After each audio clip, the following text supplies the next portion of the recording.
Right then, here we are, Sunday. We are going to start. Oh, everybody's coming in now. La da da da da. Quickly, everybody's coming in. Where are you all coming from? Yeah, say hello. Give us a thumbs up. Tell us where you're from. Hi. It's me, Lindsay, tonight, and Asha. We're going to talk about Asha in a second. Asha's here tonight. So hello, give us a thumbs up. Tell us where you are viewing from. I can see there's loads of people coming in. There's names I recognize. Helen Duncan's here. Who else can I see? Kate Prentice, I know. Lucy Tribe, I know. There's lots of people coming. There's loads of people I don't know. Stephanie Mill, Tanya Bisp, I know. Sandra Ritter. Kathy Schofield, Kate Prentice. Margaret Portis, good evening from Devon. Good evening from Devon. And it's Catherine Brown from Virginia in USA. Hi, Mandy from Portland. Hi from Sussex. Hi, Lucy, good to see you. Judy from Manitoba, hello again. Helen Duncan, hi Helen, I hope you had a lovely time away on holiday. Yvonne Bolger, hi from Cumbria. Hello, hi from Cumbria. I gather the weather is still amazingly good in the UK. It's been absolutely scorchio here in France, hasn't it, Asha? Scorchio. Absolutely. Really very constantly sweating. Constantly sweating. Jane Woodhouse says hi from Stafford. Angela's from Cambridgeshire. Lucy says nice to see Asha on the telly. Yes, Lucy. Now Asha's on the telly. She's a little, because we have you might have noticed, we have no Garry this evening. No Garry this evening. I've replaced him. Asha has replaced Garry. Not for good, but she's a good replacement. And for all of you that are tuning in, hi from Essex, says Laura. Hi, Laura. Hello. For all of you that are tuning in, yes, Garry is not with us this evening, my co-founder of the HM International School of Horse and Hoof Care and instructor, Garry Hinton. He's not with us because, well, he's down the pub. That's where Garry is. He's gone down the pub. How dare he? He's got some friends coming to stay and he's gone down the pub. How dare he have friends? How dare he? Oh, yes, me, I don't go anywhere. Hi, from Essex, Becky. Okay, so this evening we have Asha with us, Asha Kate, and Asha is an HMB Pro student. She is just going into her second year. She also happens to be my daughter, which is why I've easily roped her in. We do have lots of students, but Asha didn't have a choice. It was a case of you are coming to be my co-pilot this evening, and here she is. So say hello, Asha. Hi, everyone. I'm a bit nervous, can't lie. Be kind to Asha. This is the first time that she's ever come on one of our webinars. So it'll be fun. Yvonne says hi, Asha. Hi, Yvonne. Now, Ash, very quickly, a little bit about you. Can you say a little bit about yourself? How old you are, what you're doing, why you're doing it? Well, my name is Asha. I am 19. I've had horses my entire life. I have known trimming and everything to do with horses literally my entire life. You don't get away with that when you grow up with Lindsay. I've known Garry from when I was very little, and I did some mentorships with him, didn't I? So I started doing some trimming with Garry. I was going back to England and doing some with him, and yeah, I decided that it was a good progression, really, because I came out of school just after lockdown during COVID, and then you started the school, so it was a very nice progression, wasn't it? It was a nice progression, and one of the reasons that the school is the way that it is laid out today is because of Asha. Because Asha would say to me, "Mum, I'm not going to do hundreds of essays. I can't be doing with that. It's got to be different. It's got to be very visual." So it is very visual. Refused. I refused. I was like, "I'm not doing it."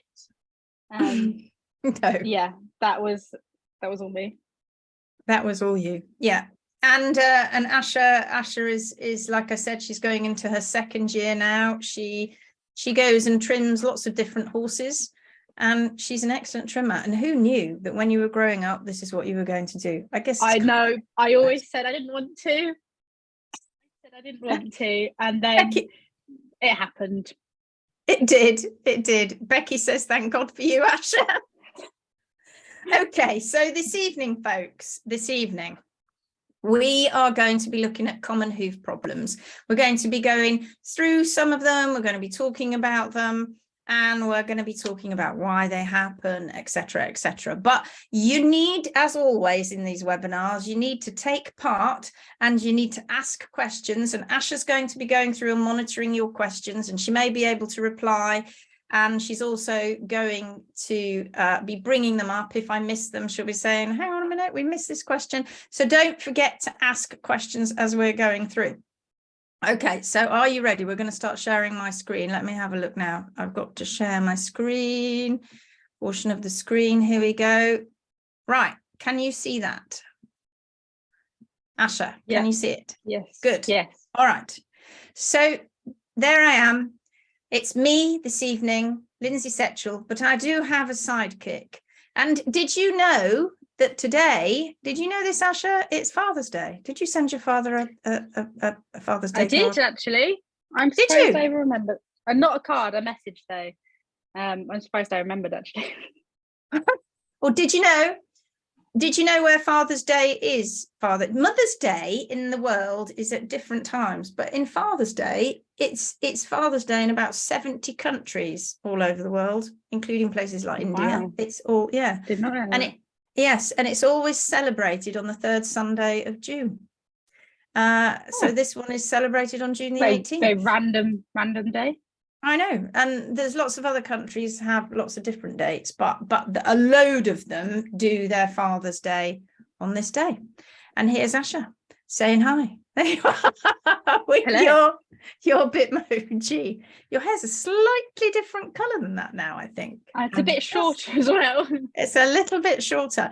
So for those of you who don't know who we are HMIS, and we are the Hoofing Marvellous International School of Horse and Hoof Care. We are the ones that put on these webinars for you. And you may have already seen a few of them already. They're free. You can find them on the website. I can tell you a little bit more about that in a moment. And what do we do? Well, we teach naturally balanced horse and hoof care, but it's not just about the hoof care. It's about the horse too. We teach everything there is to know about keeping horses sound and healthy. And where do we do it? Well, now we do it all over the world, and we do it in person, and we do it online. And there's Asha learning from home. Look at her being very studious, very, very studious. So we do it everywhere. And what we mean by that is we just used to do our in-person workshops around the UK. And then so many people were so interested in them that eventually we started the school good and proper. And we're now bringing on international clients or international students, shall I say, where they're learning from home. And Asha is actually one of our mentors. Can you tell people what that means, Ash, as being one of the mentors for studying at home for the students? Well, it's mostly it's very much to do with about sort of helping and encouraging the other students that are in the other classes, because I'm in the first class, so we've got the other classes coming along. So it's obviously helping them if they have any struggles, or there's lots of different things that we help with, and I'm not the only mentor. It's just easy for me to be the mentor. There's a few, and also and also you monitor groups, don't you? You monitor their groups, and you check if there's any problems, and that's part of your mentoring journey. And when we've got students going through, some students want to become mentors like Ash, and so this is what they do. They help the other students going through the course, and you enjoy it, don't you, Ash? Oh, definitely. I really like it, actually. There's they're everyone's slightly different. Some people are more chatty than others, so it's nice to have that array, like different array of personalities that you have to deal with, and I struggle with that sometimes. So it's actually helping me in a way. It is helping you. It's good. It's all good life building stuff. Sandra Ritter, I don't know if you noticed it, Ash. Sandra Ritter said, here, Father's Day is connected to Easter. I think it's Easter, and so on. And it's always on a Thursday. Always on a Thursday. It is interesting. Okay, so that's what we do. And here's our website. Here's our school website. If you want to know more about us, it's schoolhmi.com. And if you've watched all these webinars, you'll have seen us go through this in the past, but we have to go through it on every webinar because not everybody who's watching the webinar has seen them before. So if you go to the schoolhmi.com and you see that lovely beaming face at the bum end of a cob there, you'll know that you've come to the right place. And that's all orange. We like the orange. We do like orange. And you can find information about our courses on there as well. Anyway, without further ado, now remember, if you did visit the last webinar, you'll have heard about us with this collaboration with the Barefoot Horse magazine about the Hoof Uncovered. The Hoof Uncovered is over 11 hours of 2 series. It's good, isn't it, Ash? And yeah. we go in a deep dive all the way through the hoof. And when we go on that deep dive, it's through these pre-recorded webinars, and you get to see all of it. And normally that sells on our website for $59.99. But if you buy, because of this collaboration we've got going with the Barefoot Horse magazine, if you buy an annual print or annual print and online subscription, you will get the Hoof Uncovered free, not just series 1, but series 2. It's quite incredible, but it only lasts until the 30th of June. And it is a collab. It is an exclusive collab, and nobody else is doing it. Nobody else anywhere. And if you really want to learn more about the hoof, then I suggest you hop over to the barefoothorsemag.com and get yourself an annual print or annual print and online. You only have, it's the 18th of June now, folks. So you only have a few days left. Cecilia says, hi, sorry, my phone was not working well to watch this webinar, so log back in on my PC. I'm Cecilia from Argentina. Hi, Cecilia from Argentina. Good to see you. Yeah, Lucy Tribe says it's a fabulous series. All right, folks, are you ready? Let's get into it. So today's webinar, how to recognize and prevent common hoof problems in your horse, pony or donkey. Hi, Kate. Kate Robinson's here. Say hi to people as they appear, Ash, if I miss them. Yeah. So this is live now, obviously, but for those people in the future who are going to watch it on demand, hi to you too. You missed it live, but that's okay. Try and get the next one live. But you get to see it all on demand too. All right, so what have we got going on in this webinar? We've got, that's making that pony's eyes pop out. It's so amazing. We're going to know the common hoof problems facing our domestic equines. We're going to learn the real root cause of issues affecting the equine hoof. And we're going to find out how to help the hoof repair and keep your equine sound. Can you see my lips moving with my video, or is my video doing odd things? It's okay for me, I think. Not noticed it. I don't know. Fine. I think it might just be my camera. All right. So let's. Laura said it's delayed. Is it delayed? I don't know why it's so delayed. Oh, hi to Sarah Bird from Warwickshire. Hi, Sarah. All right. So the healthy hoof, wild horses. This is what a healthy hoof should pretty much look like. So there's no cracks in it. There's not really any rings. It's got a good connection with the hoof wall. And generally, it's nice and healthy. Now, there's an awful lot of people in the world that will say that wild horses don't always necessarily have great hooves, but it just depends on which cohort of wild hooves you're looking at. Sam says, what if I'm already signed up to the Bear Hoof? Do I still get the free thing? Well, if you're already signed up to the magazine, as far as I'm aware, you can upgrade to a print and online. If you've got an online or a print, you can upgrade and then you'll get it, or you can get 50% off. Either way, just contact support at barefoothorsemag.com and they'll tell you all about it, Sam. Laura says Asha isn't delayed. All good now, Linz. Marvelous. Okay, so here we have some more examples of wild hooves, and you can see they look pretty rough and tough. They look excellent. They look like they've been well worn, and they're all slightly different in terms of their concavity. Some of them look like they've got more, and some of them look like they haven't got as much. But the one thing that's in common with them is that they don't appear to have any hoof pathologies. And here's another one. Look, here's another image. You can see these don't really look like the horses that we see, and certainly not the horses that we see on our workshops. Ash? No, nothing like this. Nothing like this. Scary, and when, actually, isn't it? It is a bit scary. And when we're on our workshops, we say to people, try and remember these hooves. Try and remember what these look like, because these are hooves that no human being has ever touched. They've never touched them.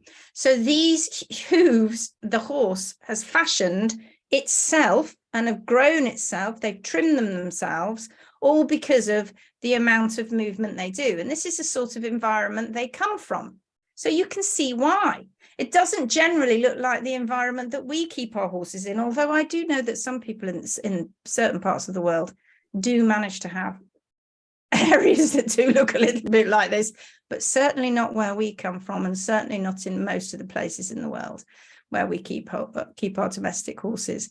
You can see, can't you, that terrain, it's rough, it's challenging, and they're not just on their own, they're in herds.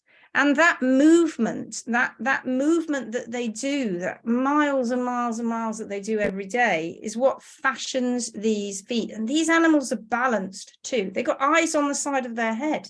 So when they're running running away from whoever's chasing them, and that might be another horse, they can look from side to side as they're running, and that keeps their bodies balanced. And what do we do with domestic horses, Ash? Why are our domestic horses not quite as balanced as these amazing wild ones? Well, I guess it depends on what you do, but a lot of people put blinkers on so they can't look on side to side. But that's not balancing, is it? Yeah, that's not a balancing thing. And also we keep them confined in small areas, and many horses don't live together. Many horses are living on their own. They can't. Their bodies can't progress the natural way it should do. No, it can't, because of the things that we do. So that's number one, really, on our journey to a healthy hoof, is thinking about what the hoof would actually look like on the animal that has evolved over 55 million years to look like that. And if our horses don't look like that and their feet don't look like that, then we're doing something wrong. It isn't just because the horse has just happened to have poorly hooves. Does everybody agree? Give us a thumbs up if you agree and you understand that the wild hooves and the wild horses that haven't been touched by man are really what they should be, right? Yes, good. People are putting their thumbs up. Excellent. Yeah, totally agree, Sister Cecilia. Helen Duncan says yes. Thumbs up. Therese says thumbs up. We have a question from Mia Hill. How can I help my mare that finds it difficult on hard and stony ground, but much happier as soon as the ground is soft? Okay. After rain or on soft surface. And she said she does wear boots and pads for hacking. Okay, so Asha, it's your job to remember that question from Mia, and we're going to revisit that a little bit. I've banked it. Okay, so we're gonna revisit that a little bit later on, because it's a little bit early in the day to ask that question just on the webinar at the moment. Good question, excellent question. And you know what, Mia? You're not on your own. Hundreds of people, exactly the same issue as you. So we're hopefully, as we go through, it's going to start making it more obvious as to why. So these are healthy hooves. How many people watching now, how many of you watching now can genuinely say that your horse's feet look like that your horse's feet look as balanced and as healthy as that. Ash's got a hand up. That's not fair, Asha. I know. You don't count. But how many people can say, how many people genuinely, Sarah Bird says, I wish. But these are domestic. Lucy says, no, they don't. No, they don't. Kate Robinson says, getting there, but not quite yet. But you're on the road. That's the important thing. Now, why? Why aren't our horses looking like this? Why aren't our domestic horses looking like this? Suzanne says, yes, they do. Whoop, whoop for Suzanne. Brilliant. But the problem is that most don't, Suzanne. Most of the domestic horses that we see simply don't look like that. And these domestic horses, they live in this one here, this particular horse here, lives in an environment that doesn't allow it to walk hundreds and hundreds of miles a week, but it's still able to fashion feet like this, and then just have a little bit of trimming here and there by a trimmer just to help it along, because it doesn't. Margaret says, I love this hot, dry, grass-free weather. My horse's feet look closer to that of all the times of year. Yes, yeah, because it's hot and it's dry, and over here in this country too, in France, because it's so hot, it's burning the grass off, so it all kind of looks brown. So it's starting to look more like the environment, the dusty, rough, challenging environment where they came from and where they evolved. But we're not just talking about horses here. What about other odd-toed ungulates? The ones that just have the one hoof are the ones we're talking about. There are 7 species left on the world, left on the earth in the world of equus, and one of them is the domestic horse. Asha, do you know what the other 2 types are? Well, you have your zebras or your zebras. You do. Where you're from, and then you have your donkey and your ass. You do. I don't think Asha was actually being rude then. I think she was. No, not being rude. Ass and zebra, says Laura. So you're quite right. So just moving on to the next slide. I don't know why. Hang on a minute, because yeah, there it is. There it comes. So here's zebras. Look at that ground, Ash. Look at what they're running over. Zebras. I love zebras.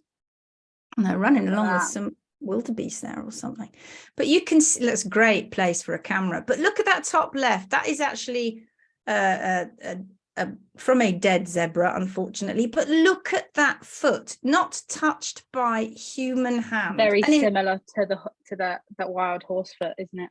That's right. And in fact, zebras that are the zebras that are in captivity, you are only allowed to do very little to their feet. In fact, you're not allowed to handle them, you're not allowed to touch them, and the only time that you get to do their feet is when, unfortunately, you oftentimes you have to sedate them. Some people have trained zebras so that they don't have to be, but generally they try and put them in environments to help them look after their feet. But you can see it doesn't look that vastly different from a horse's foot, but there you go. And Asha also said about the wild asses too. Something has gone wrong with my trackpad. Oh, there it is. Let's come back. Here they are. What do they look like, Ash? Just light donkeys. So Africanus, Equus africanus. So there are 3 species of zebra left, and there are 3 species of wild ass left. And of all of those 6, they're all on the endangered list, every single one of them, because their environments are being taken over by humans.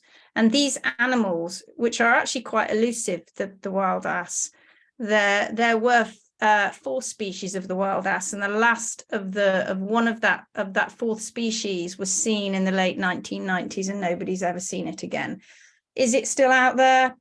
Probably not. It probably hasn't been able to survive. But what we're doing is we are changing the environments that these animals live in. But look what those wild ass are standing on. Look at the terrain. Look how challenging it is. Is that, or is that not, a little bit more challenging than tarmac and concrete?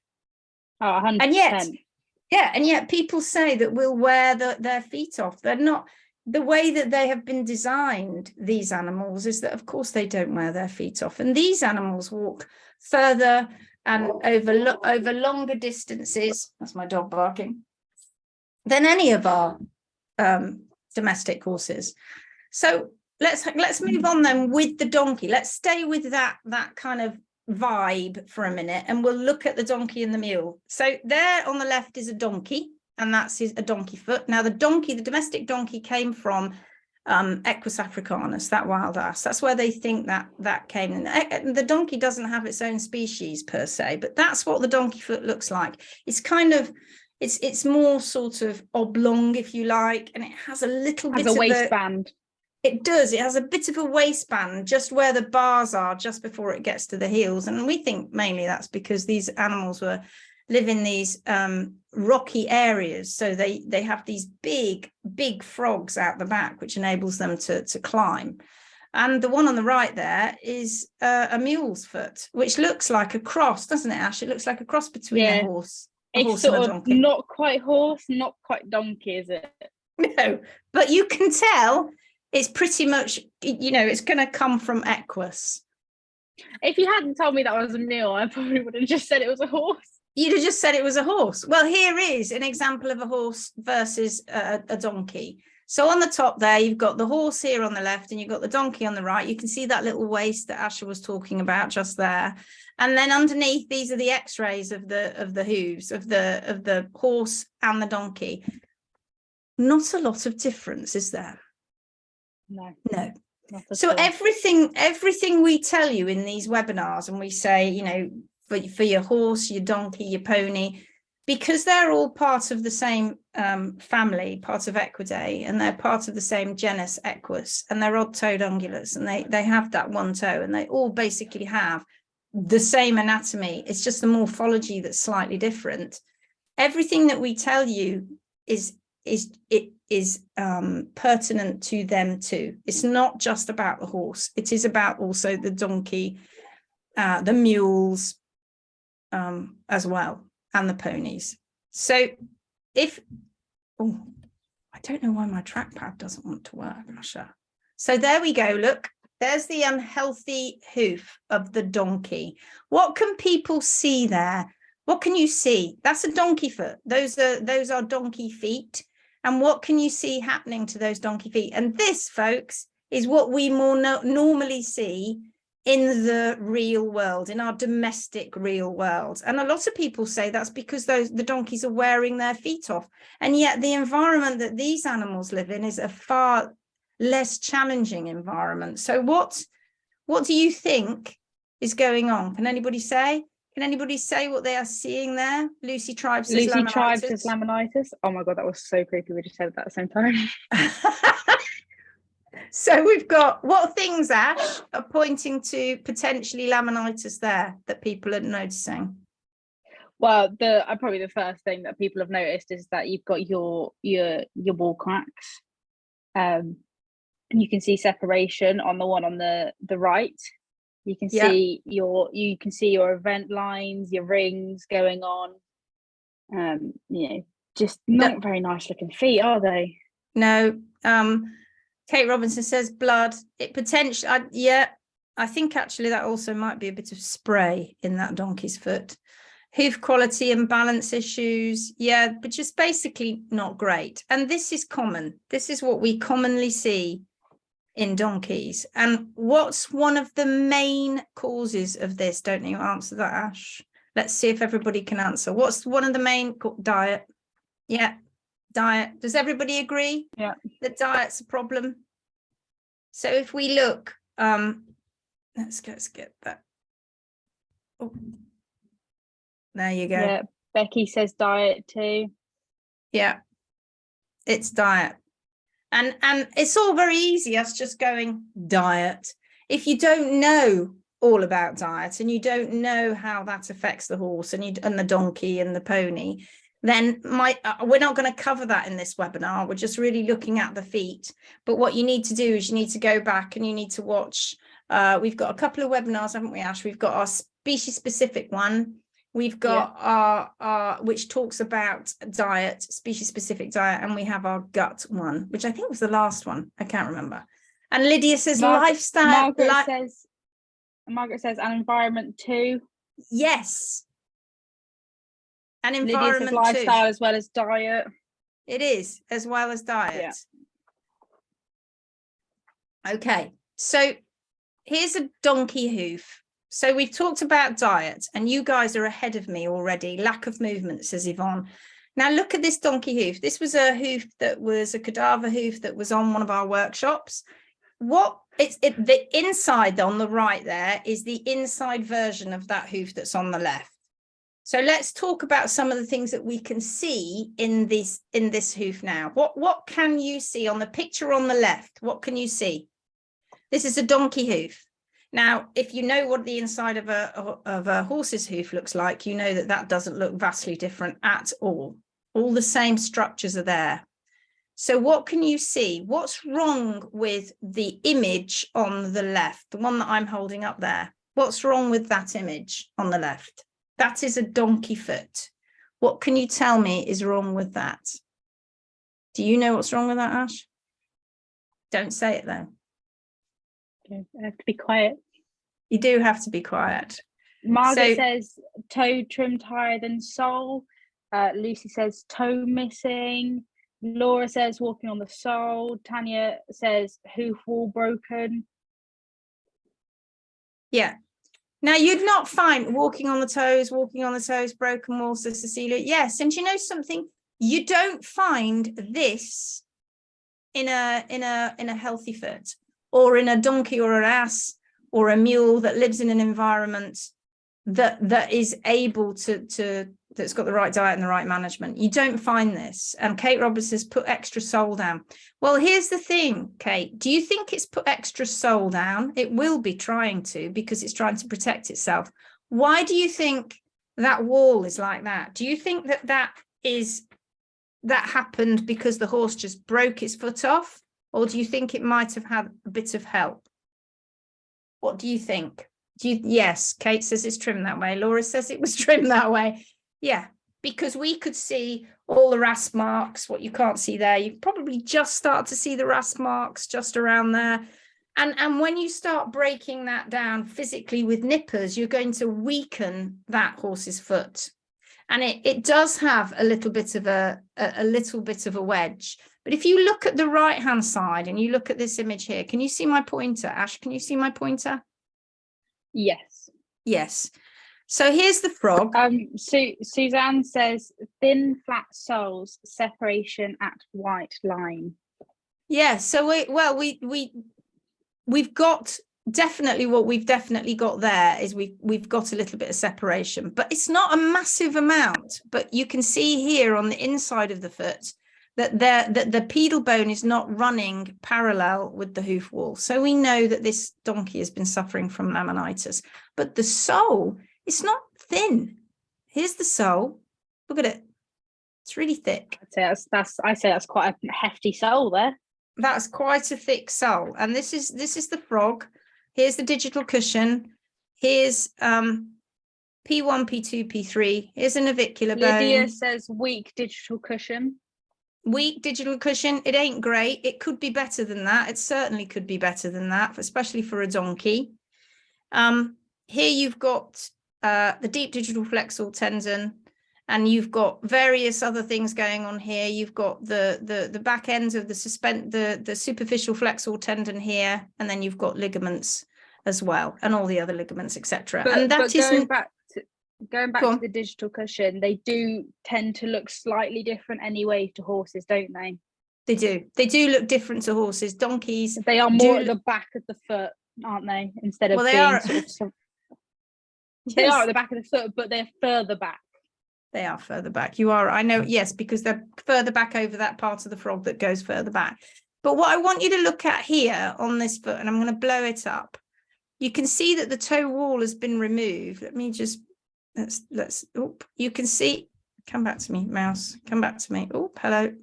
No, go away. Don't want all of that. Don't know why my mouse has decided it doesn't want to play up today. You got to plug it in. I can't plug it in because I have my phone plugged in, so I can't do that. Because if I hold on, I need more wires. Hold on a moment, because I'm just going to see. Oh, there it goes. Come back again. I'm going to plug it in, but you might miss. I might disappear, but not to worry. You will still hear me. Is that all right? Go for it. And can you still hear me? You can still hear you. Can't see you though. That's fine. It doesn't matter whether you can see me or not.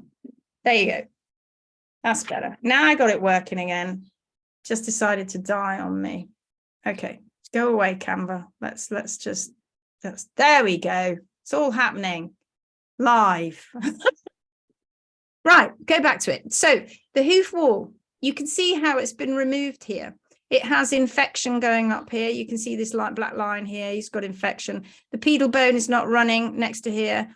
And you've got this thick sole, but the horse is walking on the sole. So Kate was quite right. It is trying to put down more sole to protect itself. But this is not where this is not where any horse, donkey, zebra, or any of them should be walking. They should not be walking on their sole because it puts pressure up here. And if you look, the eagle-eyed amongst you will see that the end of this P3 is misshapen, and in actual fact, it is starting to go ski slope, isn't it? It is starting to go through osteonecrosis. So it is actually losing, or it has lost, a fair bit of the tip of its pedal bone just here. It is changing, and you can see how deeply red it is from a lot of the inflammation that's going on there. So yeah. Oh, let's just move that across there. Move it that way. Can you still see? Is all well? Yeah, all still there. Good, excellent. All right, so let's just move that back down there so you get to see what I'm looking at. There. Okay, good. So does everybody get that? Does everybody see that that's not particularly healthy? So we said diet. Now we've added another thing. We've added trimming in. So this unhealthy foot wasn't just affected by diet. That's what was causing the laminitis. That was diet. It was not trimming. It wasn't lever forces. It wasn't anything to do with that. This bit here, which is the laminitis, was caused by diet. And then we added the incorrect trimming. And then we caused more problems and more pressure in places that shouldn't have had pressure. So we've got trimming and diet. But quite right, like Margaret said, and a couple of the others, management is hugely important. So we've got those three things, massive. We've got those three things. So you can call it lifestyle if you like, but it's the way that we keep these horses. So trimming and diet and management, this absolutely huge. And if we don't get those three things right, then we're going to have problems. So let's take a look, a little dive into an unhealthy horse's foot. We're going to have another look inside, a bit like we just did then with the donkey foot. So this one again is a cadaver hoof. And for those of you who are a little bit squeamish, we are going to be looking at the inside of the foot again. I should have probably warned you. Just look away if you don't like it. So what we've cut this down here. Now we didn't cut this in the middle. We cut it down this area here. Asha, do you know why we cut it there? See a good abscess there, can't you? Because there's an abscess, and we wanted to look at what was going on inside this horse's foot, because we knew from underneath, and this is underneath, that's why it's not cut directly down the center, but you can see where all this devastation is.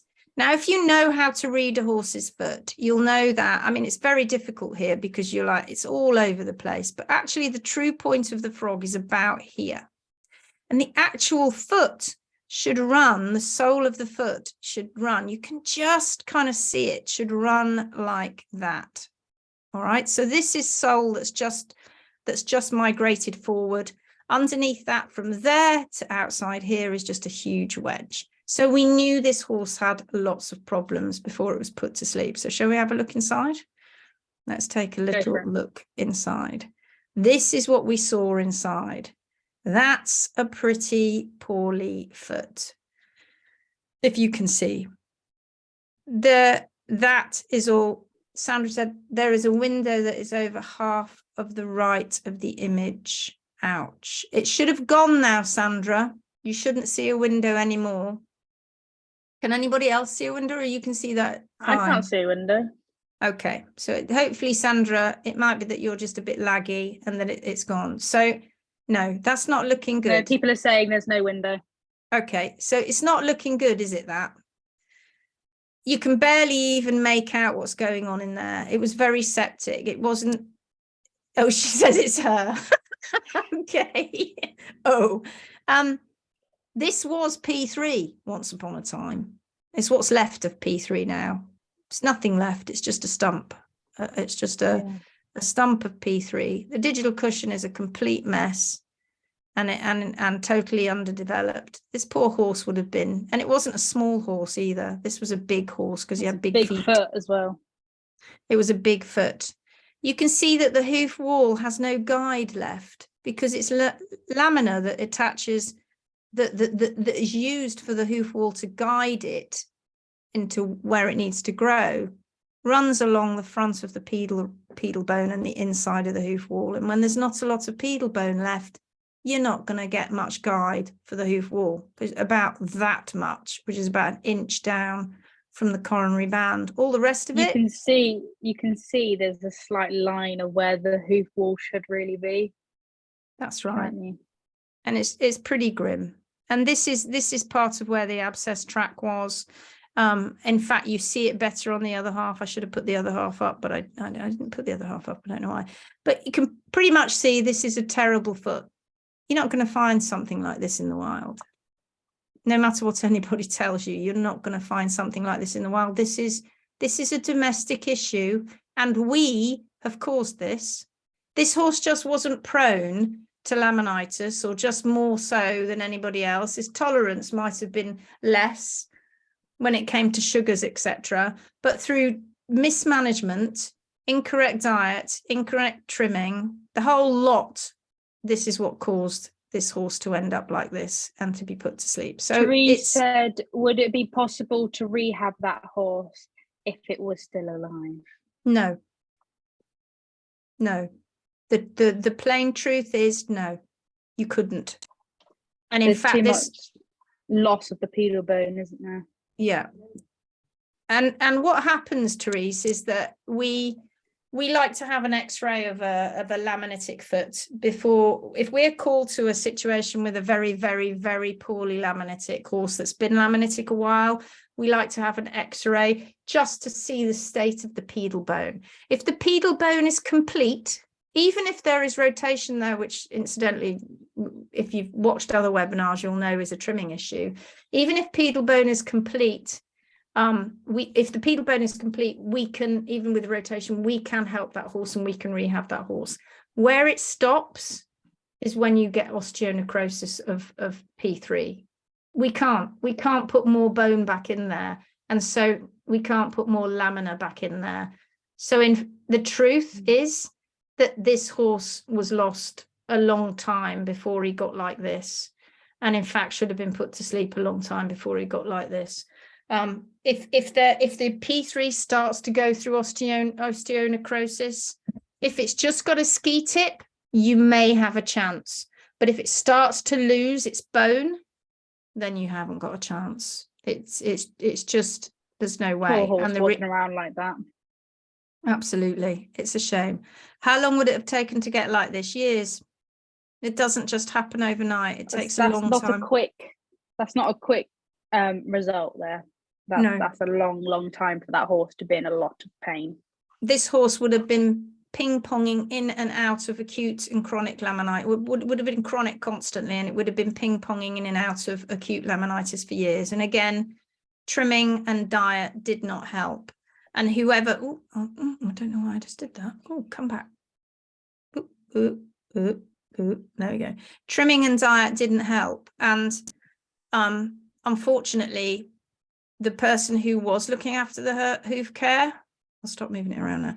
And the person who was looking after the hoof care just didn't know what they were looking at. Otherwise, they could have helped this owner understand what was going on with this horse. And of course, it was the management as well.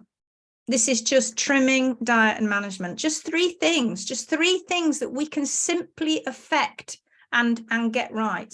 But of course, your horses aren't going to be looking as bad as this, hopefully. But some horses, even with just the slightest things, the reason that they have the slightest things are because of the trimming, the diet, and the management. Okay, so abscesses. Give me some other things. Let's just take a copy of that and let me type in. You tell me what to type. What other things go wrong with the horse's foot? What are the other common hoof problems? Tell me what you think. Tell me what you know. Thrush. Okay. Cracks, people are saying. Ooh. Thrush. Let's hoof cracks. Hoof cracks. Someone said fungi, it's very similar to thrush. Yeah, basically that's part of the thrush. Anything else? What else did we White get? line disease. Bruises. White line disease, people are saying. White line disease, I'm going to put WLD for that. Long toes. Somebody else said long toes. Now long toes. Now we should do an entire webinar on long toes, quite frankly, because people get we definitely could.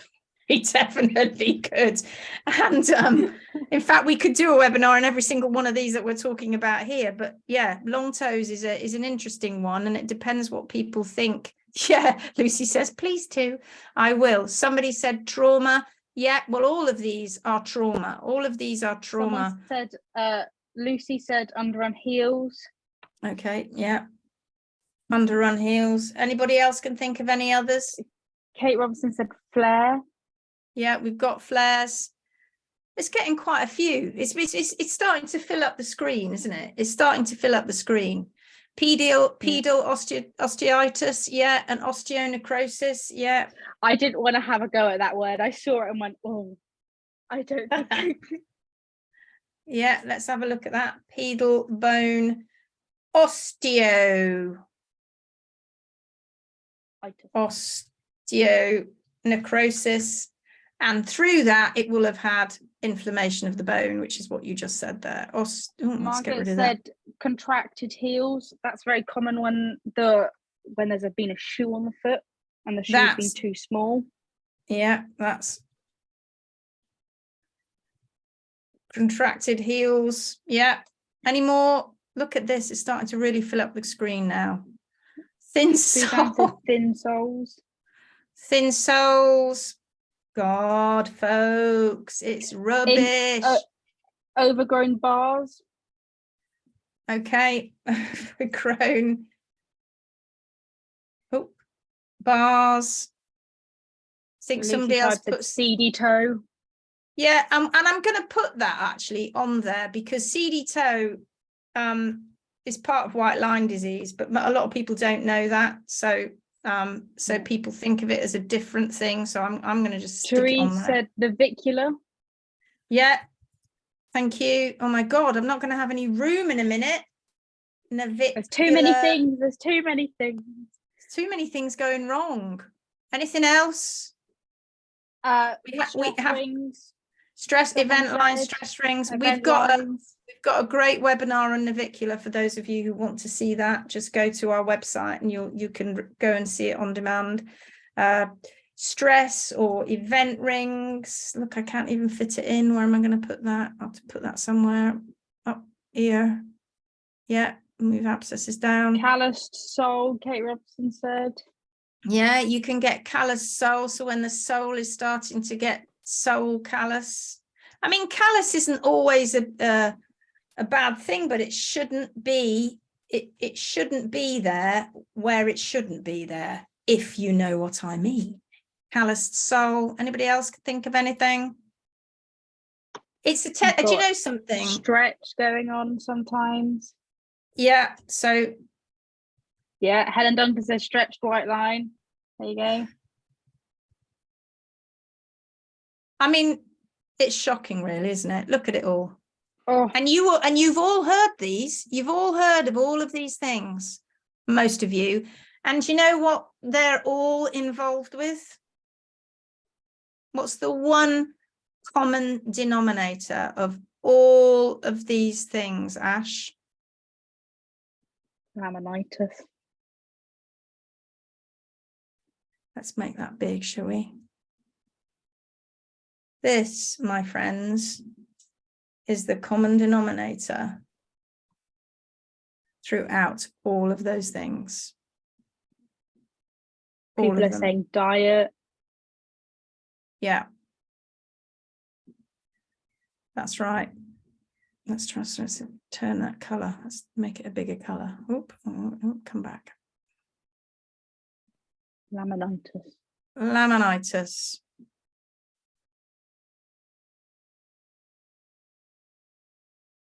Let's bring them all back. Stuff that over the top. Look at that. That, friends, is the reason for pretty much everything you see written on that screen. And is that something that horses just have, or is that something that Sophie said why? Yeah, why? Why laminitis is what you're saying, isn't it? Because so many people will look at that and go, no, that's rubbish. Apart from the fact it can't be. So overgrown bars, let's take away the ones that we could, that potentially don't have to be anything to do with laminitis. Let's take that one away. Ash, can you see any others? Well, you've got flare, which can be very, depending on what kind of flare you have. Yeah, so that just depends, that one. Because you can have flare due to the stretch, or you can have natural flare. You can, and also you can have unnatural flare, which isn't quite the same as the stretch either. No, they're all different. Now, navicular, yes, it has its roots in diet issues. It has its roots in balance issues. It has its roots in management issues. Stress and vent rings, yes. White line disease. Ooh, someone said bruises shouldn't be there. No, bruises should be there. Bruises because what's a bruise? It's a burst blood vessel, and it's indicating inflammation. So if you have bruised soles and you have bruised walls, Kate Robinson said inflammation. That's right, inflammation, thrush. And also going back to bruises, so many people will tell you that you've ridden your horse out and you've got bruises all over the soles, and it was because you did a hard ride. But in actual fact, you can't. Months ago. Yeah, you can't see it. It's history, isn't it, Ash? It's history. Yeah. So, I'm just going to see. Suzanne said, I'm thinking stone bruises. No, so you get bruises months ago, don't you? Because when you on the sole, the sole grows in plates. So when you actually see something on the sole coming out, that's history. That's it growing out. That's not happened like in the past hour. No. And you can't see it. It's not possible to see it because the sole has a thickness to it, and it has to take time for that bruise to grow through the sole to be seen. Same with the hoof wall. Same with the hoof wall. To grow down. That's right. Stretched white line. Well, obviously that's your lamella wedge. That's a definite there. Contracted heels. Well, if you've got because contracted heels happens not just in shoes, it can happen on bare hooves too. If you've got contracted heels, that's also because you have atrophied frogs and frogs that are not healthy, and the whole back of the foot is just not healthy. And so that's starting to allow the back of the foot to basically implode. And in shoes, it just makes matters worse. Seedy toe is part of white line disease. And this is also part of the issue that is laminitis. It shouldn't really be called laminitis. We call it laminitis because it's inflammation of the lamina, but it also inflames lots of other places in the body. When a horse has got laminitis, it's a whole body issue. Callous sole is often created because it's systemic. It is. It is indeed. It's throughout the entire body. And a calloused sole is often created because the trimming of the laminitis, of the laminitic foot, is misunderstood. And so the horse starts to create a calloused toe. The long toes, again, part of the laminitis if you have stretch and if you have issues with the trim, because people look at the long toes, they look at the stretch and they think it's got to be taken off. That's when we're going to start having callous soles. But no, you've got to leave foot on the ground as long as it's balanced from back to front. Pedal bone osteonecrosis, of course, that is all to do with laminitis. Thin soles, well, thin soles is also to do with laminitis, because a healthy foot should have the sole that it needs. And if it's thin, it's got problems. How many people have just learned something? How many people did not realize that laminitis was actually responsible for pretty much everything we wrote on that screen, bar overgrown bars? Yeah, Crystal says yes. Shocking, right? It's not. It says me. Yeah, it's a whopper. Suzanne said incredible. Therese said me. Yeah. It's mind blowing. Yeah, and I think Mia, let's go back to Mia. We didn't, there was one thing we didn't mention as well. Hang on, let's stick it in here, because Mia had. Yeah, Mia said, I'll read the question again. How can I help my mare that finds it difficult on hard and stony ground, but much happier as soon as the ground is soft, either after rain or on a soft surface? Forgot to say she does wear boots and pads for hacking. So here we are, Mia. Let's put it on the screen, because we forgot to put that one on, and that is part of it too. Let's give it a color. Let's go for yellow. Your footsore horse, Mia. Your footsore horse is having issues with the diet, the management, and potentially the trimming. And you see, we don't know that, but that's because we can't tell you that unless we see that. But if the horse has not got all of its wool on, or enough wool on the ground, and it's walking on its sole, then it's going to make it sore. But it's also going to be sore if it's got inflammation in its foot.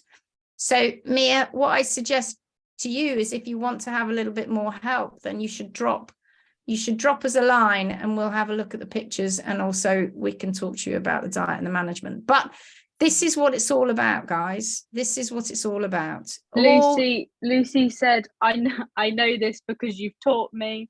Helen said, me too, Lucy. Okay, so they've seen us too many times already. They've seen us too many times already. All right, so let's look at this look. Here's some recurrent abscesses. So this horse is having recurrent abscesses. If your horse is having recurrent abscesses, it's a warning sign.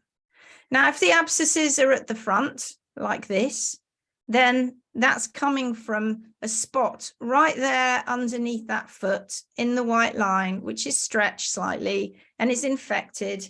And is that abscess is creeping up the hoof and regularly popping one out. There's one just on the floor that's just disappearing. There's one in the middle, and there's one at the top. And once that gets a little bit of a way down, another one. It's interesting. It's interesting to see that they are very similar amount of time apart, aren't they? They're very regular between all three of them. They're between the one at the floor, and then the middle one, and the top one. The in between them, there's very same amount of time. Yes, it's interesting, isn't it? And diet is a huge part of this. You can see the rings on this horse. You can see lots of rings, and you can see that the event line the rings get quite prominent when they throw out an abscess as well. So that's an abscess. Kate said, isn't an abscess toxicity? Oh my God, toxicity exiting the body? Yes, so the body is trying to get rid of dead and dying material, dead and necrotic and dying tissue, and it's infected. And so it creates pus in the foot, and then the horse puts its foot down, the pressure increases, it's agonizing, so they keep their foot up, or they don't want to put a lot of pressure on it until it bursts, and then that pressure starts to relieve. But can you see, and I didn't explain this actually, but for those of you who didn't realize, these holes here and the one that's hit the ground here and that one happened up here. They didn't just burst out of the foot like this. They burst at the coronary band. So that's between the hair and the horn line, the skin and the or the fleshy part of the skin and the horn part, and they Lucy, break just here. Lucy said maybe the abscesses tie in with laminitic episodes due to autumn and spring grass. Well, there's a good couple of months at least between these here, so they are tying in with episodes. There's certainly episodes that are bringing this to the fore, but there will be probably a low level chronic infection in this foot. You can see there's a crack here. You can see this crack. So that's one form of an abscess, the abscesses that are happening at the front. And the most common abscess is going to burst at the back. It'll burst either right here, or it bursts a little further away around on the sides here. So these are the abscesses that happen around the side. Let's look at underneath. So this is an example of why an abscess, these particular abscesses happen. So you can see here, this is the bar region. You can see this bar's long here. And when they get long, this is wall, folks. This isn't sole, this is wall. And when the wall, you can see all the way around, it goes around here, this is wall. So when that wall gets too long, it starts to fold over when it's a bar. And when it folds over, it traps dirt underneath it. And then an abscess can occur. It's very common. It literally is the most common abscess that we come across. Above all else, it is the most common abscess we come across. People neglect the bars, don't they? They do. People neglect the bars because people are confused. People think that bars are there for grip, or they think the horse is putting the bar there, so don't touch it. Or but the only reason the bar's there is because it's overgrown wall. It's just wall. You can see the rings in it. Yvonne said, how do you stop that happening with the bars? Well, there's only back to the hard sole plane. Yeah, there's only two ways to stop that. One, have a horse that's marching around so much that he's wearing his own bars down. They never grow back. Well, they grow just to where they should, which is at the hard sole plane, or you have to trim them down to the hard sole plane to where. Said, I was told bars are needed for support. It's rubbish. The bars are there, Kate. We're not talking about removing the bar entirely and digging them out. Once you know the anatomy of the horse's foot, the bars are there and they've got their own lamina too, but they should only be at the surface of the sole, and they're there to should be the finish wall. the hoof wall off, aren't they? Because Mother Nature decided, I don't want to just finish at the back. Let's put some, extra, a little bit extra so it doesn't all flail about in there, and keep it all nice and tidy. Asha, before I move on to the next picture, tell everybody how difficult it is when you've got a cadaver hoof trying to get the hoof wall off. Oh my God, it's horrendous. We do it on our workshops to show. We take the sole off and the hoof wall off to show the lamina and how it attaches and grows.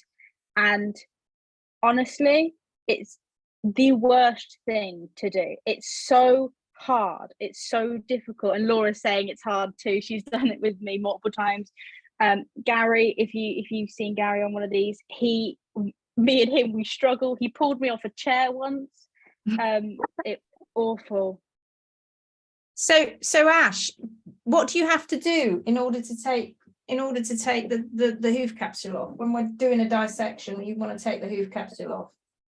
Yeah, well, you have to, around the hoof wall, you have to make sure that you cut it back enough that you are exposing a bit of the lamina. So you're taking away the connection between the sole and the hoof wall growing down. You have to take that connection away and make sure you've got lamina.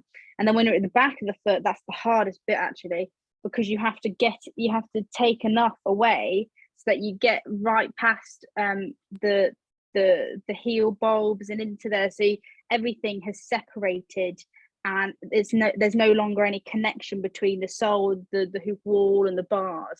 So you have to take it all away until you see a bit of lamina. And that's just how amazing the hoof is, and how amazing the bars are. Kathy says, I can say from personal experience that it's such a hard job to do. Absolutely. It's almost impossible, isn't it?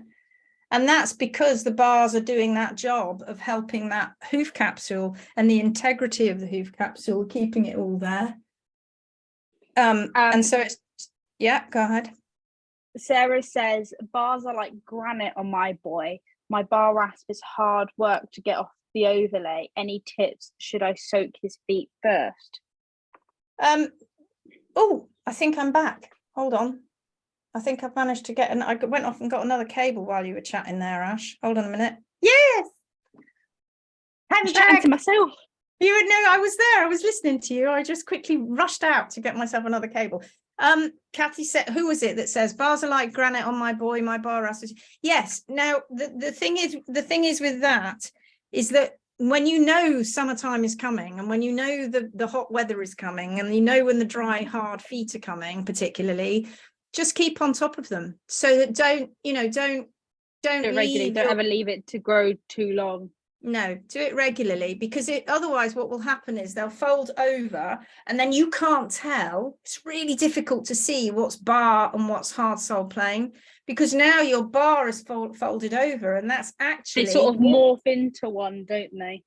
And it's wall that you're looking at. You're not looking at sole, you're looking at wall now, because it's folded over and flattened into the sole. We've seen them so bad on some of the cadavers that we have, and they've completely folded over and come forward, and they're monobars, and everything that you're seeing on a sole is actually completely bar, isn't it?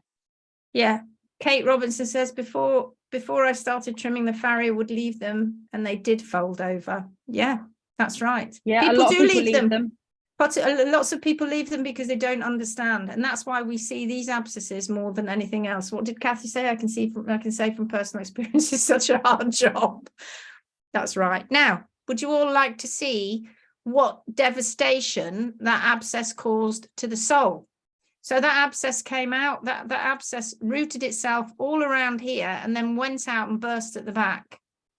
And the reason it was painful is because this is what the abscess was doing. So can you see? Oh my God.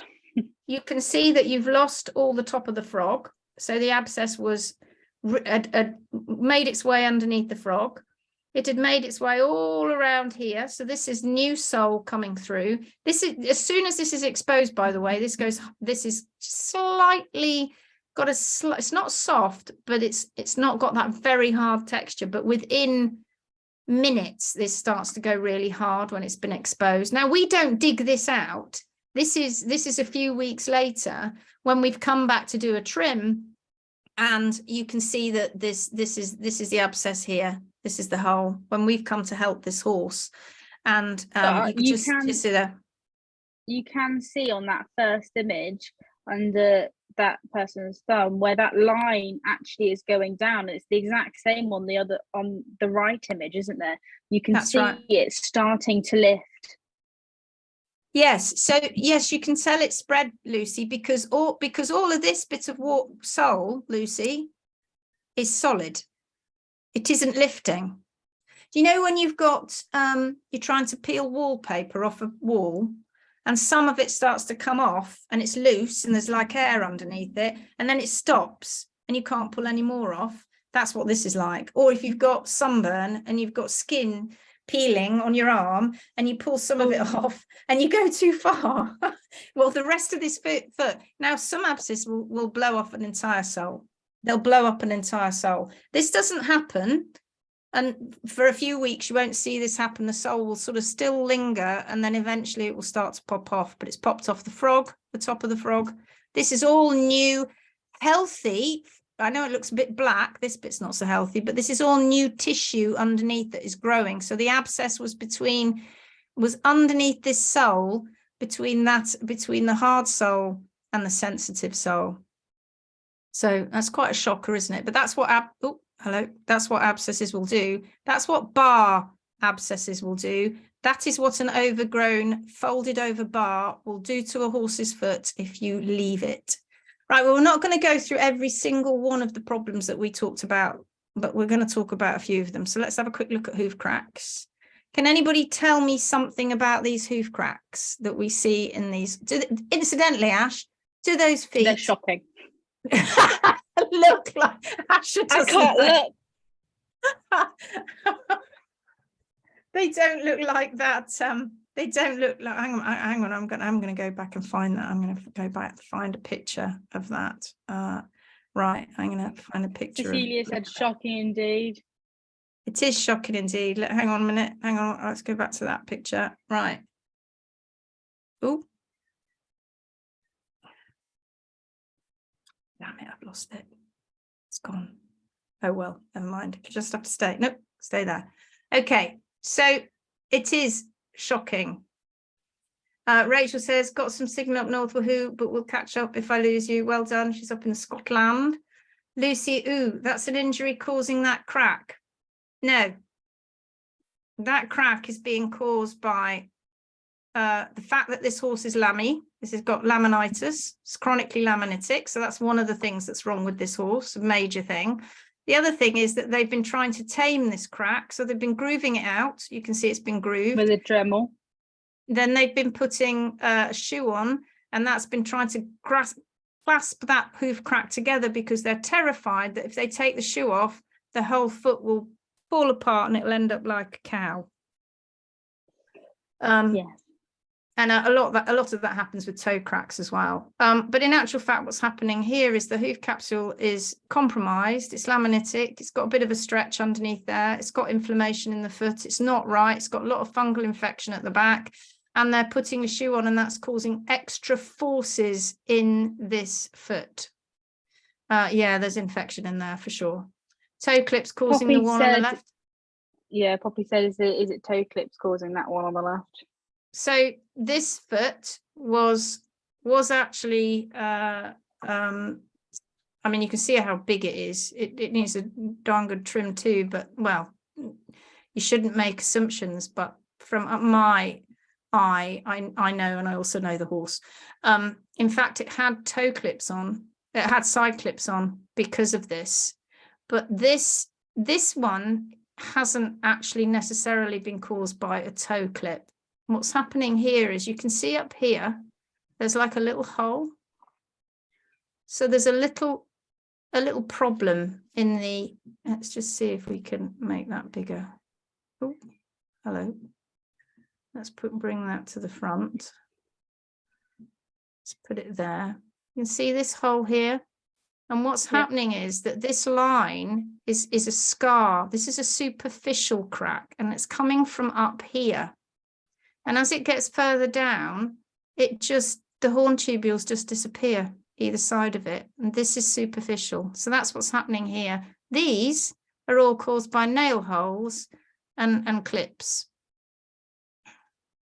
That's that, because this horse was shod. It's laminitic. This has been rasped out. So the rings have been rasped away.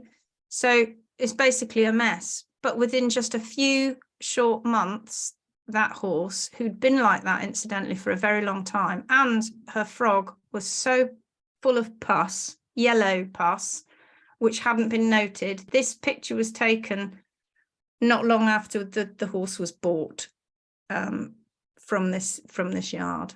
But it's a mess. But the difference that I'm trying to point out to you here is that these are superficial. That's caused by the nails on the side, but these are superficial hoof cracks. They shouldn't be there, but it's superficial, meaning it doesn't go all the way through the hoof. Can you see? It doesn't go all the way through. This one goes all the way through. If you looked at this foot underneath, you'd see that this crack goes right through the white line. If you looked at this one underneath, it wouldn't go through the white line. So do you remember, Ash? Do you remember what happened to this one here? I can't remember. It's like I've lost it. I know what it is as well, but I can't remember. There it is. Oh, there we go. So there we are in June, July, August, September. It's only 4 months, folks, and look at the difference. Look at the difference. This was a horse that one of our HMB pros, Caroline Anderson, was trimming. And that just took 4 months. Why do you think why do you, and people look at that and they go, oh no, that's a lie, that's propaganda, it couldn't possibly have done that. But you can see that the hair's growing. Can you see that this is in June? By the time it gets to September, the hair is just a little bit longer than it was in June, the hair. But if you look here, when Caroline took the shoe off this foot, you can see that she needed to take away quite a bit of wool. You can't necessarily tell that, but that is exactly what happened. So that's why, in fact, the crack was already, by the time she'd done her first trim, the crack was already on its way out. But you can see it didn't fall apart. Kate says, are those heels raised with a shoe on? Yeah, they're massive. They're really long and really underrun. And there's all sorts of stress and forces going on in this foot that's just so wrong and so misunderstood. And then gradually the laminitis got under control. You can see here the red lines, you can see the rings. Gradually over time, the laminitis was under control. It's still happening a bit, but it changed owners, this horse. And Caroline was able to advise on the diet and the management. And that's what happened. And this crack, incidentally, they'd been trying to get hold of on top of this crack for a long time. And that is the result. Natural hoof care, sorting out the diet and the management. Okay, this one here, this was a hoof crack on a workshop. This had been grooved out. You can see this horse is laminitic. You can see all the rings. This had been all grooved out and continually grooved out. Now, have a look at what we found on the inside when we took the hoof capsule off. Look at what happened to the lamina. Can you see? This is the same hoof. There should not be this dent in the lamina. This is where the inside of the hoof wall has been pushing into this lamina. The pain that caused was probably horrific. You can see up at the coronary band, it's been damaged. And without a shadow of a doubt, we didn't on this foot bury it. We should have done probably, but without a shadow of a doubt that the pedal bone would have been damaged as well. And that's through, first and foremost, a misunderstanding that what was wrong with this horse was laminitis. So it was wrong with this horse was actually diet. So that, above all else, should have been sorted out first. Then the fact that they were chasing pathology. So they were trying to stop the crack by grooving the crack out, thereby causing this issue. Oh, she's back. Thereby causing this issue, which is horrific, incidentally. And just please note that this is caused by humans, the diet and the management and the incorrect, misunderstood hoof care. It's pretty awful. Sarah says, when you talk about diet, do you advocate grass-free only?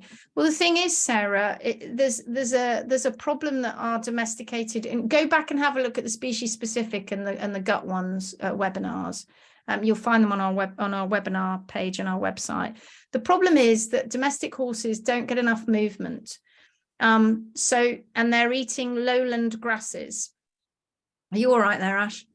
And they're eating lowland grasses, which they can't escape from. They're too sugary. They're too much for them. They haven't got enough fiber, and it causes problems in their gut. And because they're monogastric hindgut fermenters, they survive on fiber, not on sugary grass. So it's an issue. So yes, we advocate grass-free simply because if a horse in a domestic environment is subjected to ongoing grass or ongoing grazing, it is going to make that horse chronic over time because it just cannot escape it. But it goes further than that, Sarah, because horses are then fed bagged feeds and supplements, and it just goes on and on and on. And what we really it's what you take away, isn't it, that saves the horse instead of what you add. It is what you take away. She says, will do, thanks. I have a track, but they do have grass. Yeah. Make the track narrower. If you've got a track, just make it narrower in places, not all the way around, just narrower. And you can do this with the track as well. And then bigger in other places. Because if there's lots of grass on the track, then the track is either too long or too wide or both. Okay. So let's have a look at seedy toe and white line disease. Do you remember this? Do you remember this donkey foot? Doesn't look much like a donkey foot. It's lost its waist as well. It's got fungal infections. It's got thrush going on in there.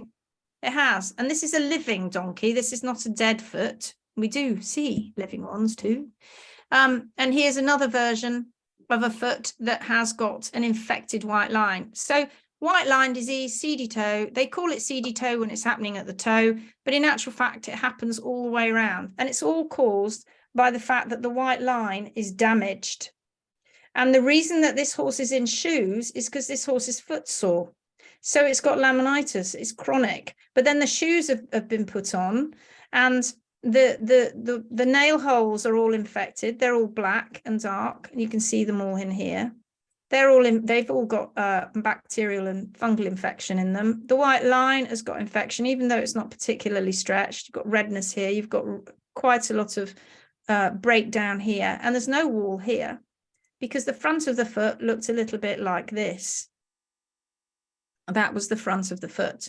Now, to most people who have their horses shod with a shoe on that and the toe clip in place, you see this has been grooved out completely, so there's no wall here. They've grooved it right back into the sole. So for most people, they'd look at that and think it wasn't such a bad foot. But when the shoe, and a lot of people who shoe their horses don't even know what the underside of their foot looks like. But I can tell you that we've never at any workshop ever, or ever in my career, or ever in any of our careers, ever taken a shoe off a horse's foot and found a healthy foot underneath. It just doesn't happen. They're all really bad, aren't they? They're all bad to a certain extent. Yeah, some are much worse than others, but they're all bad. So this owner, if there's the other part of the other front foot, you can still, the shoe's still on. This owner had no clue. She thought that this wasn't too bad. And then when we took the shoe off and we showed her underneath and we pointed out all these issues, she was like, oh, oops, that's not so good. And then this foot is definitely not a healthy foot. Okay, so this is all part and parcel of the same problem. What about these two images? What do we see here? So there's a barefoot foot here and a shod foot. So that's the shod foot you've just seen a minute ago. And I've put neither are natural, but why? Neither are natural, folks. You should know that now because we've done it. Laura says bars. So this is a very, very typical barefoot trim we see a lot. So the bars are left. Poppy says high heels. Yeah, because what happens, brilliant, absolutely. Poppy, brilliant. Because what happens is when you leave a bar, you can't see the sole so much underneath because this bar is wall. I hope you can see that. It's the wall that shows it quite clearly. So it's overgrowing, and at some point that's just going to either Kate fracture. Says hasn't been trimmed to the hard sole plane. No, that's right. And so these heels, the hard sole plane down here is lost. It's down here somewhere. So these heels are well above it, and the bars are all overgrown too. So, but yet at the toe, there's not enough toe. No, you've got wall at the hard sole plate. You've got sole here, and you've got wall coming down, but this has been removed slightly. So the horse is tipped forward constantly. It's got high heels, and it's got nothing going on at the toe. And this is what we see.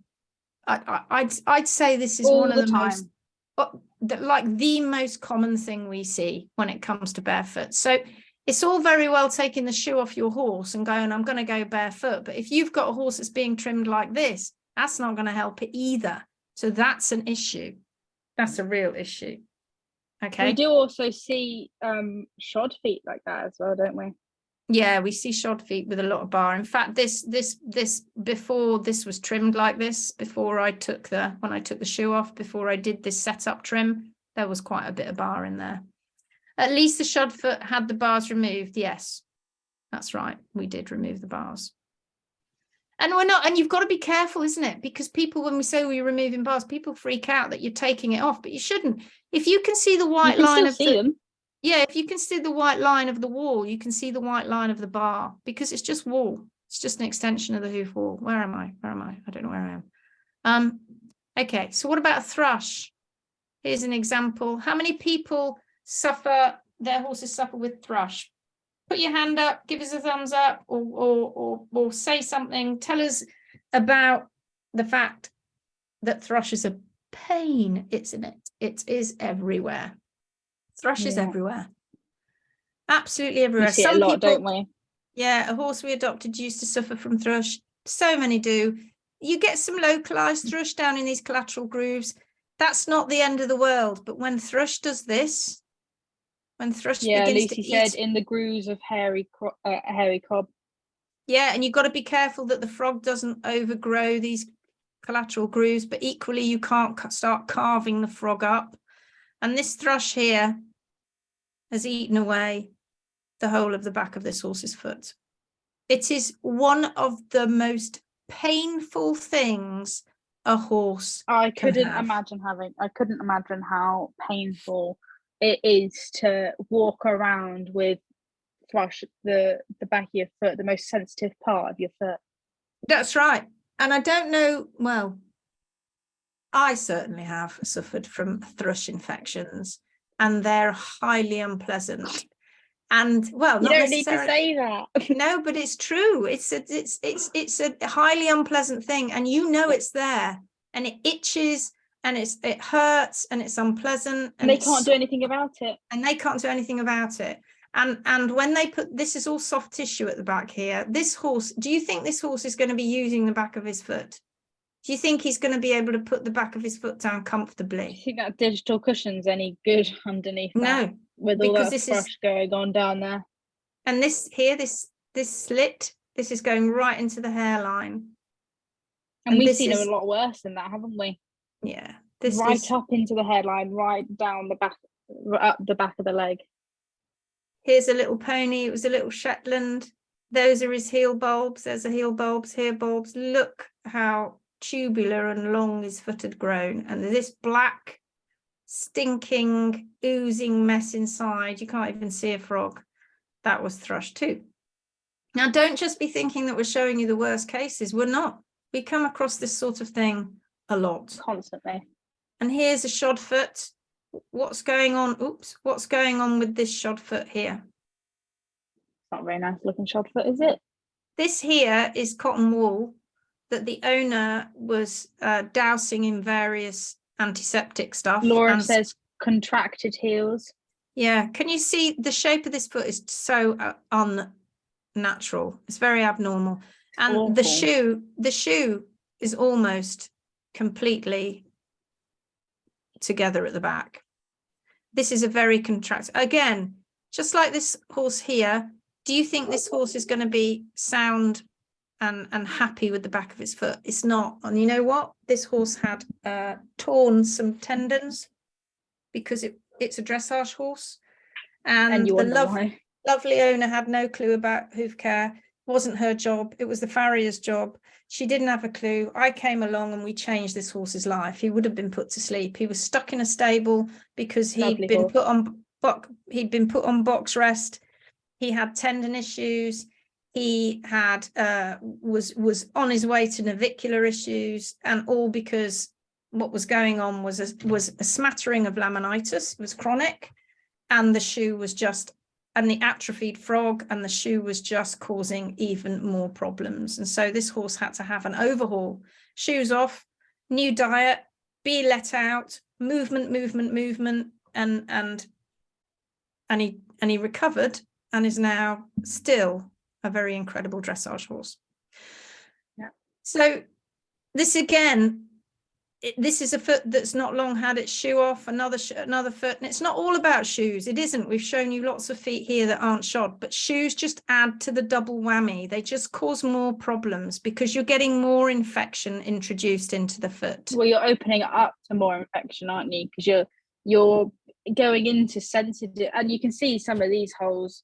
The one on the right is going into the sole there. You can see it's going into sensitive and parts of the lamina, and you're just causing infection because anything can get up there and cause all sorts of processes. That's because they're not meant to have holes in their feet. You put a hole in anything, please don't be fooled that you're not going to stop bacteria from going whizzing up that hole.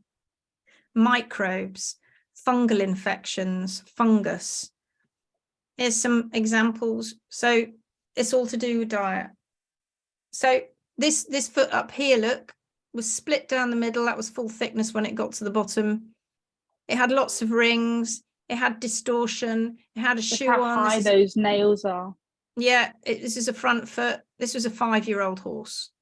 This one under here. Awful. This was another horse that was lame in his intermittently lame in one of his shoulders, and they didn't know why. And he'd had vets and hospitals looking at him. This is not Rachel's, by the way. This is another horse.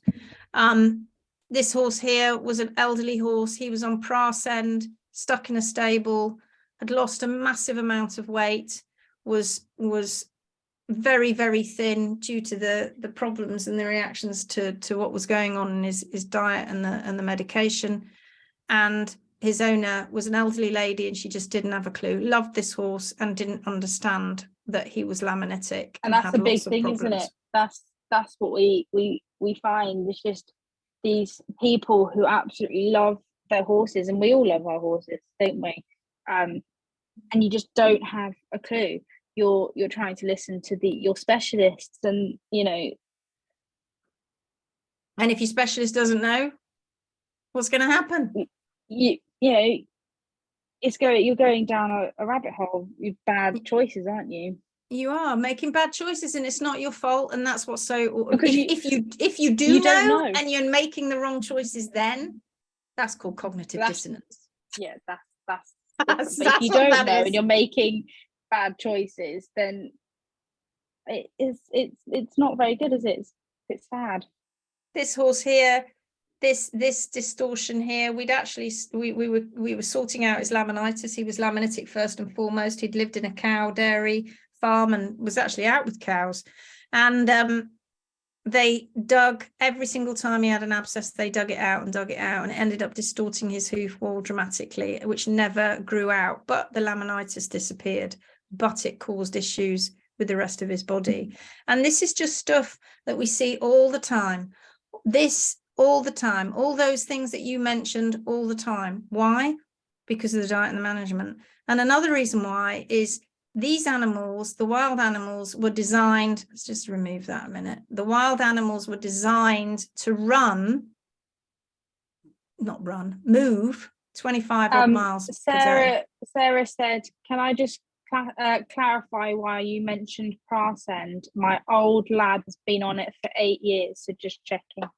Yeah, Prass End is basically pergolide, which is what they use for horses with PPID. And again, how much of that is down to diet, where we are still finding out, but a great deal of it is, because we know that when horses are put back on a species-specific diet with lots of movement, and they're put back on proper hay and they're not given grass, because these horses are also usually chronically laminitic as well, then their hormone levels start to regulate better than they were before. They're never going to be great. They're never going to be those horses that you're going to want to be, running around badminton with, but these horses are going to be able to have a much better quality of life. And the problem is with Prass End is that one of the side effects is huge weight loss, and you've only got to phone up the manufacturers, Bowringer, Ingelheim, Vet Medica, and they will tell you that. It's written in the papers. It does cause weight loss, not with every horse, but with a lot of horses. And every drug has a side effect. Every single drug has a side effect. Even if you can't see that side effect, it has a side effect. We all know that. We're not daft. Everybody knows it. It's not really going. It's not about what you're giving your horse to because of something that has happened. It's why has that happened, really, isn't it? Because things like that don't happen to the wild horses. It's what's wrong in your diet and management that is causing your horse to have these problems, and That's then right. effectively making you have to give your horses these drugs or these bag feeds, or you need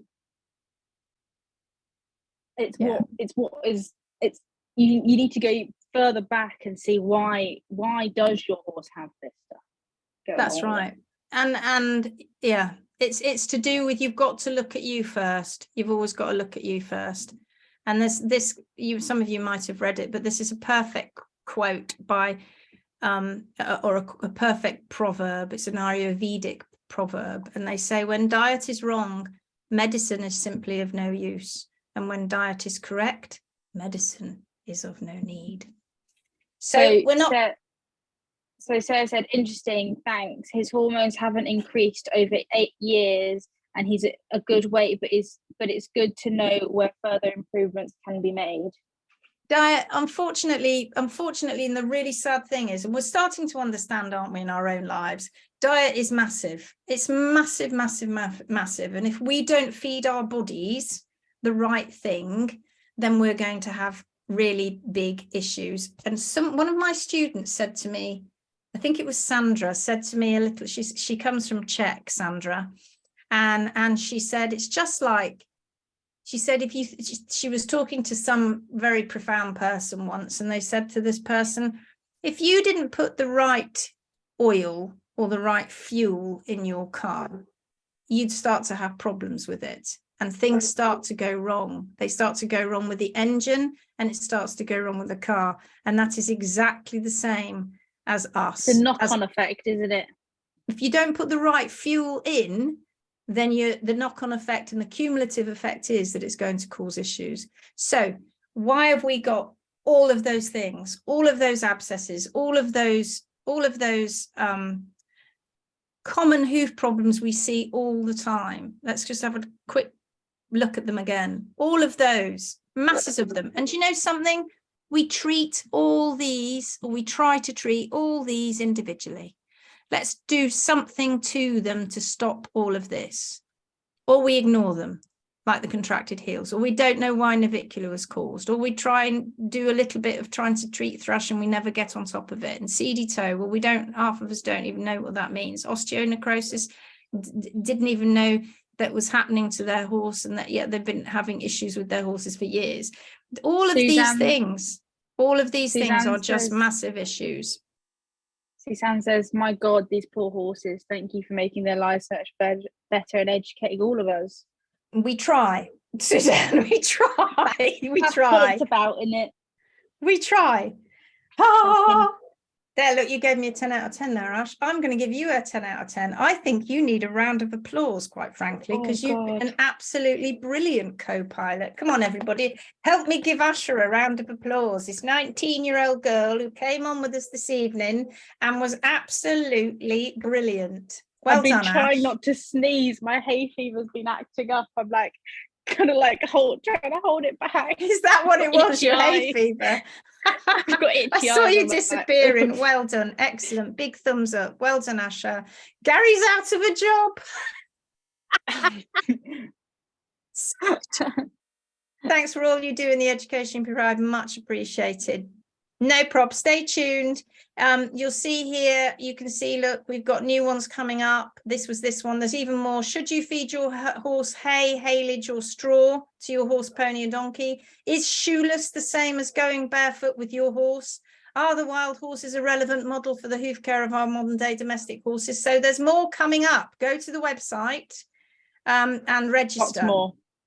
We have lots to say. Don't forget all of this going on. Don't forget to go and get your magazine, print or print an online subscription. If you've already got one, upgrade. And you can do that in your account. You can go into your barefoothorsemag.com site and go into the account, click on into your subscriptions, click on upgrade. If you haven't got a print and online, get that. And you can also contact the support, can't you? Yeah. Support at barefoothorsemag.com if you want to find out more about it. We want everybody to get this amazing information and these amazing videos all about the hoof, because once you do, it's just gonna, the more education you know, it's just crazy. And it's free. If you do this, it's free. It's a collaboration. And guess what? They get 2 ebooks, Ash, 2 free ebooks thrown in as well. I mean, it's just the offer of the century, and it's only lasting till the 30th of June. Information for people to take in. So much. So there we go. Oh, you've disappeared, Ash. Oh, there you go. You're back. I'm back. you're being dragged off you're being floating up to the sky with your balloons. Well done, everybody. Well done, Ash. Thank you all for coming along. Thanks for having me. That was a good one. I think you're very welcome. I shall have you back. Garry is definitely out of a job. That's it, Ash. It's you and me from now on. Don't say Terrible that. twosome. It's the mother-daughter team. It's mother-daughter team. In fact, I'm going to go on holiday and you and Garry can do it. I don't know. I don't even need me here now, Ash. You can lead along. Well done, guys. Well done. So I hope all of you learned a lot from that. I hope that you understand that we can take some really horrible looking poos and we can make them better. And if they're footsore, it's the diet. And if they've got cracks, yes, it's the diet and management. So it's just down to you. You can put your horse on drugs, of course, and you can get the vets to do tests and And I'm not saying you need to go without drugs. Sometimes it's needed, but there are other times when you can help your horse more than what you are doing. That might mean that you could reduce the drug load, or in very much so in some cases it's not even needed, because it's what we're doing. We've got to help. Yes, Ash? And you've got to remember that we're not the ones changing the horse world. You guys are. I love you, Ash. You're so great. I wish our vets. I had to throw that in there. That was brilliant. Lydia says, I wish our vets and farriers, she says fattiest, but I'm pretty sure she means farriers, would take advantage of these webinars. Yeah, thank you. Bye. Brilliant, ladies. Thanks. Well, tell them, Lydia, because they're free, so they can register them and you can come and watch them free. Shout it to the sky. Shout it to the sky. All right, folks, go register for more. The recording will be available after all of this. I will send it out by email eventually, and you can watch it again, you poor things. Why would you want to? You've already seen it. All right, then. Take care now. Bye-bye, everyone. Bye-bye. Bye.